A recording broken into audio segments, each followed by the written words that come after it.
When I shared the news of my pregnancy with my husband, he freaked out. "You've destroyed everything. I never wanted this baby," he said. That very night, he grabbed his bags and left to stay with his younger coworker. His family backed him up, leaving me completely alone.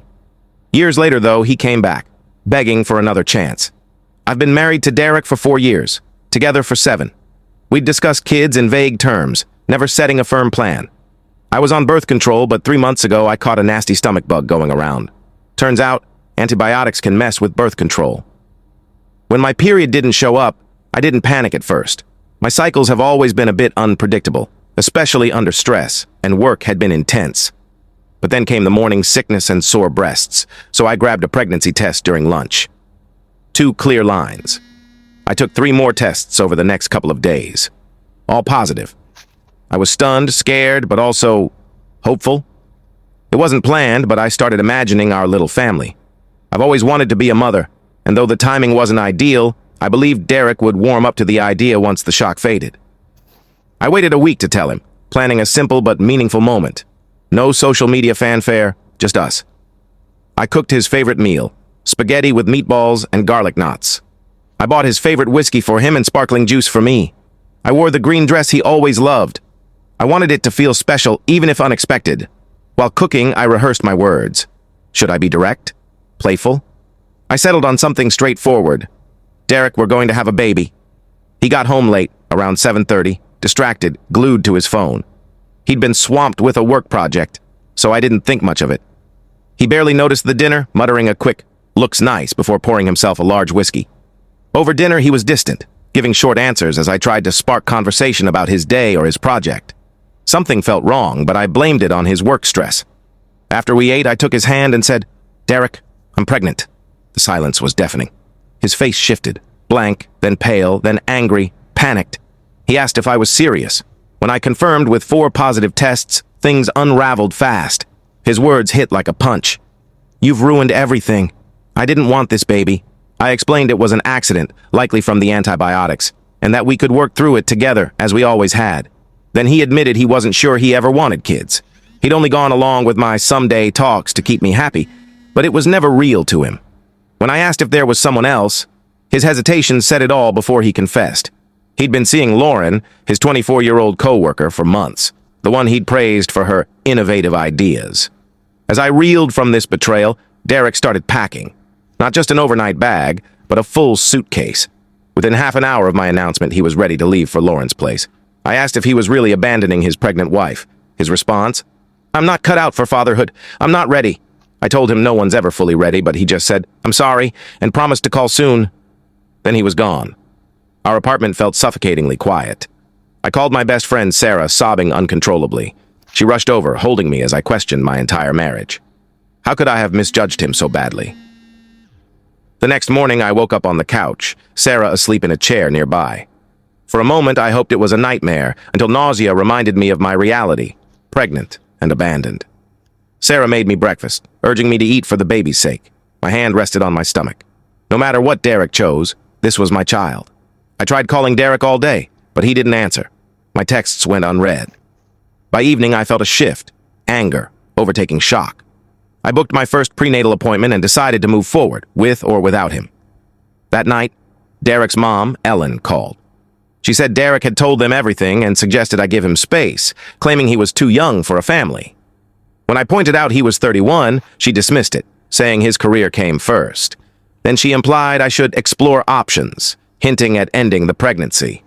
I told her firmly I was keeping my baby, their grandchild. The call ended with me furious, seeing where Derek got his attitude. His parents always enabled him. The next days were a haze. I went to work pretending everything was fine while my life fell apart. I met with a lawyer to discuss my options and researched single parenthood and childcare costs. Derek texted 3 days later, not to check on me, but to say he was staying at Lauren's and would cover bills. When I pushed for a face-to-face talk, he said he needed space. 2 weeks later, he came by while I was at work to grab more stuff, leaving his keys and a note saying he'd paid rent for the next month and would discuss divorce later.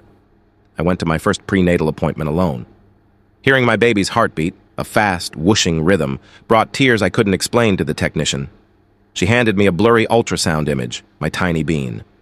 I put it on my fridge, a reminder that this child depended on me no matter what. 3 weeks after Derek left, his dad, Martin, called. He was kinder than Ellen, asking how I was. When I mentioned her suggesting abortion, he said she didn't mean it that way and that they were worried about Derek's career. He called my pregnancy bad timing and said Derek wasn't ready to be a dad. I told him I didn't plan to be a single mom either, but life doesn't wait for perfect timing. He offered money, but made it clear Derek was focused on Lauren and their spark. I hung up, realizing I was truly alone. Derek had chosen Lauren. His parents had chosen him. It was just me and my baby. That clarity was freeing. I stopped hoping for Derek to change.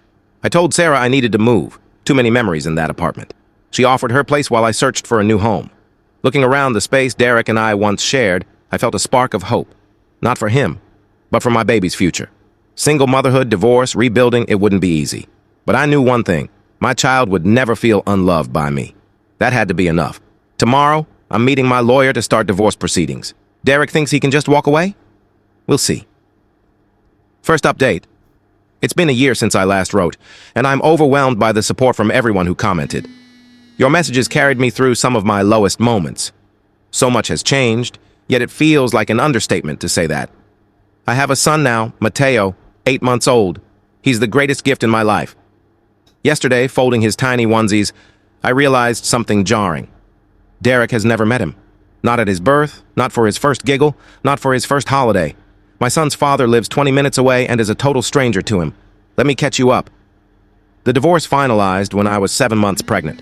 Derek didn't fight it, which my lawyer said was rare but sped things up. The court ordered fair child support based on his income, though payments have been inconsistent. I'll get to that. I moved from our old apartment to a smaller 2-bedroom near Sarah. The rent's steep, but it's in a solid school district, something I've learned to prioritize early. My living room is now half playroom, stuffed with toys and a swing. Minimalism is a distant dream. Mateo was born on a Wednesday after 20 hours of labor. Sarah was my rock, holding my hand through contractions and sneaking me snacks. The nurses kept asking about the father, so I started saying, he's not involved, which felt both accurate and incomplete. Those first weeks were exhausting. Sleepless nights, sore everything, and constant doubt about whether I was doing it right. One night, at 2 a.m., Mateo wouldn't stop crying. I sat on the bathroom floor also crying, searching, why won't baby sleep, while he screamed. I felt so alone, but we got through it, learning each other day by day. I learned Mateo's cries. Hunger's different from exhaustion or needing comfort. He loves my off-key lullabies and has a laugh that could melt anyone. Work's been tough. I returned when Mateo was 12 weeks old because bills don't wait. My boss, Claire, has been great, letting me work from home part-time. Childcare costs more than my rent, which feels criminal, but I found a decent daycare that doesn't bankrupt me entirely. Financially, it's been a struggle. Derek's child support is hit or miss. Car trouble, unexpected expenses, or job changes are his go-to excuses. Last month it was late because he and Lauren were vacationing in Italy. I saw their carefree photos online before he replied to my texts about the payment.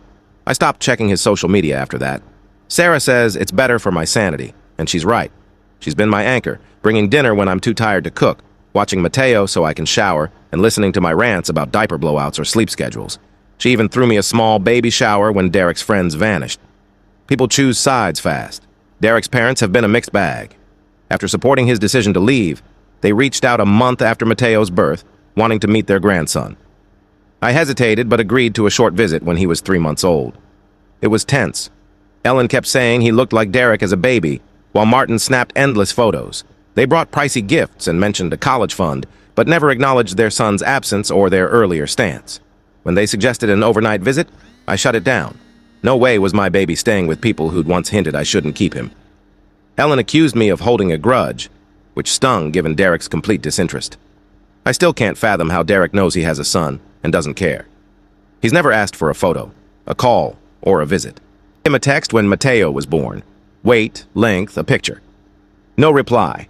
I made an online album for updates, but he's never looked at it. I sent a holiday card with Mateo's photo. It came back marked, Return to Sender. Life keeps moving. Mateo started daycare, caught every bug imaginable at first, and now has a tougher immune system. He's scooting around, grabbing furniture to stand, and putting everything in his mouth. My home is a fortress of baby gates and outlet covers. My routine is a tight schedule. Up at 5:45 a.m. to get ready, Mateo fed and dressed by 7:30, daycare by 8, work till 5, pick up by 5:30, late fees if I'm delayed. Then dinner, bath, books, and bed. After that, I handle chores and maybe catch a few minutes of TV before crashing. Repeat.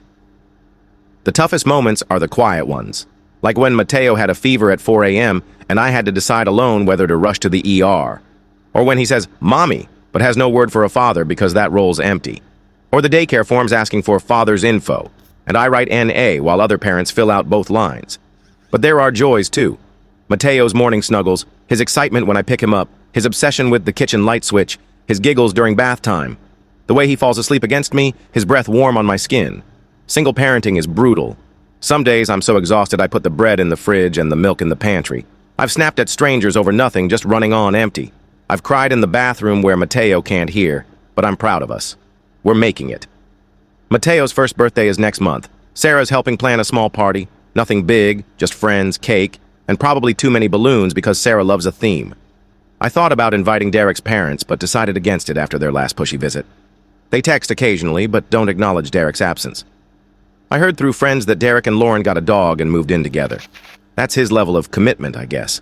Last week I signed a lease for a new apartment in a better area. It's modest, but has a tiny yard for Mateo to play in and good schools. As I signed, Ellen texted about a family gathering wanting Mateo there. She included a photo of Derek and Lauren looking happy. I stared at it, seeing FaceTiming Sarah that night. I told her I was done waiting for Derek to step up. I texted Ellen back, "Mateo won't be there. If Derek wants to see his son, he knows how to find me." Then I blocked her. Maybe it's harsh, but I'm done shielding Derek from his choices. Mateo deserves people who show up for him, not a father who opted out. Second update. It's been 4 years since my last post. I never planned to write again, but something happened yesterday that stuck with me, and I needed to get it out. Mateo turned 5 last month. A talkative kindergartner who knows every dinosaur species and insists I say Stegosaurus correctly. Time's a thief. Yesterday was his first day of kindergarten.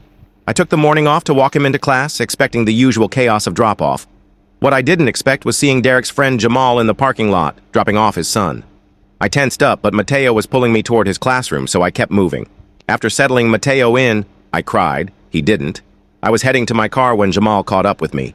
I expected small talk, but we ended up at a coffee shop nearby, where he shared something big. Derek and Lauren split 6 months ago. She wanted kids. He still wasn't ready, at 35. She gave him an ultimatum, and he chose to walk away. His company laid off staff last year, and he's been bouncing between temp jobs, crashing with friends while Lauren kept their apartment. The perfect life he left us for has crumbled. Sipping my coffee, I didn't know what to feel. No vindication, no smugness, just a strange detachment, like hearing about a stranger. My life is so different now. After years of balancing motherhood and work, I've found stability. I've been with my company for 6 years, and last year Claire promoted me to lead coordinator. The raise let me buy a small townhouse in a great school district. It's not luxurious, but it's ours, with Mateo's handprints on his bedroom wall and a garden where our carrots never quite grow right. Money was tight for years. Spreadsheets, late nights, cutting corners. Derek's child support dried up around Mateo's 3rd birthday. I chased it through the state, but his job hopping made it impossible. I let it go. Peace was worth more than the fight. Mateo started asking about his dad a year ago, out of nowhere, in the cereal aisle. Why don't I have a daddy? I'd rehearsed answers but froze. I told him his dad wasn't ready to be a parent, but that it wasn't Mateo's fault. I said some grown-ups make hurtful choices, but I love him enough for both of us. Those talks are never easy. Every time he sees a dad at the playground or a father-son school event, it stings. But we've made our own traditions. Movie nights with Sarah, who teaches him magic tricks, and monthly visits from my parents. We've built our own family. 10 months ago, I met someone at Mateo's preschool open house. A dad, Nathan, with warm eyes and a cheesy "I'm silently correcting your grammar" t-shirt. His son, Liam, was Mateo's friend. I noticed Nathan calmly handling Liam's tantrum over leaving the classroom. His patience stood out. Nathan's a widower. Liam's mom passed from cancer when he was a baby. It started with play dates, then coffee, then texts about missed school memos, then dinners after late soccer practices. Nathan never pushed. He got that Mateo and I are a package deal. He asked about Mateo's favorite books, brought him space-themed puzzles. When he fixed Mateo's loose tricycle wheel without prompting, I nearly teared up. 6 months in, Nathan shared his story. Losing Liam's mom, raising a son alone, keeping her memory alive with photos. His honesty made me trust again. We've been dating officially for 7 months. The kids call us best grown-up friends and love our group outings. Last month, over coffee on my patio, we talked about our future. No rush, just honest talk about hopes and fears. He wants a life together. So do I. We're moving slowly, but I'm starting to imagine it. Derek's parents have suddenly rekindled interest in Matteo. After years of occasional texts and gift cards, Ellen called, asking for a weekend visit. I said no, citing their minimal effort before. She claimed they always wanted to be involved, but felt I'd pushed them away. I suspect Derek moving back with them sparked this. Nathan offered to take Matteo and Liam fishing next weekend. A small thing that lit up Matteo's face. After Jamal's news, I checked Derek's social media for the first time in years. The flashy vacation posts are gone, replaced by generic quotes about starting over. No hint of the son turning 5 nearby. I closed the app, oddly calm. 5 years ago, I was shattered. Now I have a career I love, a home I own, a son who amazes me, and a partner who chooses us daily. Derek's choices led him where they did. I'm not bitter anymore. I'm exactly where I belong. Last Saturday started normally. Waffles for breakfast, then off to Matteo's soccer game.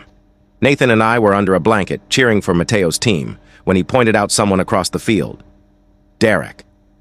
After 7 years of nothing, my ex-husband was watching our son play. No call, no text, just there. At halftime, Matteo ran over, thrilled about a save he'd made. Then he noticed Derek and asked who he was. Before I could answer, Derek walked up, awkwardly saying how much Matteo had grown. I sent Matteo back to his team and faced Derek. He said his mom tipped him off about the game. Ellen, of course. Nathan introduced himself, and I saw Derek tense when I clarified he was only Matteo's biological father. After some strained talk, Derek asked to meet after the game. I agreed to 15 minutes at a nearby cafe. Nathan took Matteo and Liam for ice cream while I met Derek. He'd ordered me an espresso, not knowing I prefer flat whites now, a tiny detail that underscored how distant we are. He spoke haltingly. Therapy for a year, 9 months sober, living with his parents after splitting with Lauren. The bombshell, he'd asked his parents to stay away from Matteo because he couldn't face his guilt. Now he wanted to fix things and meet his son. I told him Matteo's not the newborn he left, but a person with a life Derek doesn't know. He asked about Nathan, wincing when I said Nathan's been more of a dad than he ever was. I said I'd consider a supervised visit, short, with me there, and no second chances if he bails again. After talking with Nathan and our therapist, I set up a park meeting. Explaining it to Matteo was tough. He asked why his dad showed up now, if Nathan would come, if his dad would like him. He wore his soccer jersey, so he knows I'm good. The meeting went okay. Derek brought a Lego rocket set, and they built it together while I watched. I noticed their similar expressions, the way their brows furrow, their matching grins. We had a few more supervised meetups. Then Derek asked to take Matteo to a movie alone. I said no. 3 weeks don't erase 7 years. He suggested we all go instead. Before I could reply, he showed up at my house with his parents, uninvited. Martin and Ellen pushed for family reconciliation. Derek said he'd told them not to come. I sent them away, but Derek asked to talk privately. Then he said it. I still love you, Melissa. I never stopped. I was floored. He suggested we reunite for Matteo's sake, despite Nathan. I told him to leave, saying I needed time. Later, I told Nathan everything. He was worried about Derek's biological tie to Matteo, but I reassured him I'm committed to us. That night, Derek texted, doubling down on wanting our family back. I stared at the message, feeling anger and sadness. Tomorrow, I'll call Derek to set firm boundaries. He's Matteo's biological father, nothing more. Some doors, once closed, stay shut.